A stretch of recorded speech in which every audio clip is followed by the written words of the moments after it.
Hi guys, my name is Olga and I will speak today about cerebellum.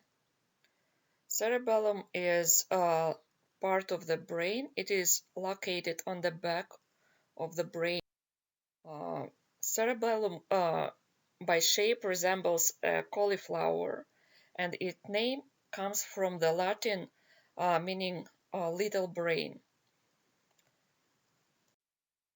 So most known functions of cerebellum is motor functions, and it is considered to be a motor structure.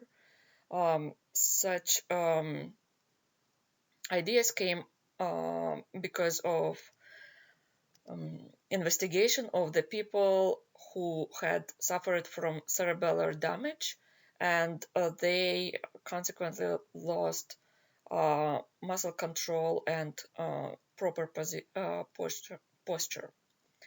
Um, it is important to note that human cerebellum does not initiate movement, but it coordinates movements um, and ensures precision and accurate timing. So cerebellum receives input from sensory signals from the uh, spinal cord and from other parts of the brain, and then processes them into the motor signals. It's interesting that Julius Caesar is one of his known facts about him is that he was very good at multitasking, and he could do at the same time multiple different tasks like reading, writing, giving orders, and dictating letters. And when I was preparing for this presentation, I remembered about him and decided to include. I just wonder how good was this guy's cerebellum development if he could coordinate all these tasks and complete them at the same time. So main functions of cerebellum is, as I already mentioned, its motor function. Um, it helps to maintain balance and posture, and it coordinates voluntary movements and makes sure that all our muscles work in conjunction. Uh, in addition to that, it helps muscle learning, and it can be described by, for example, if you play baseball, your hands and legs, they know proper positions when you hit the ball or when you catch it, or your body remembers that. So it is muscle learning, and it is regulated by cerebellum. In addition to that, cerebellum plays a major role in the cognitive functions. Especially recent discoveries showed a lot of new facts about it.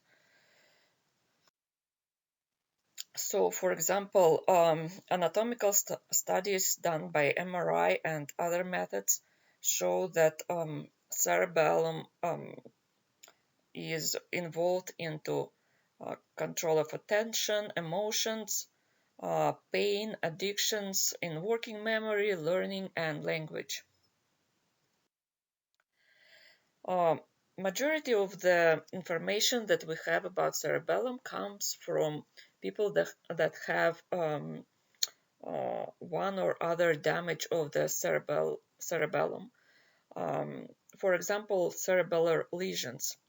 If the lesions are on the anterior lobe, doctors notice that patients have dysmetria of movement and cerebellar motor syndrome.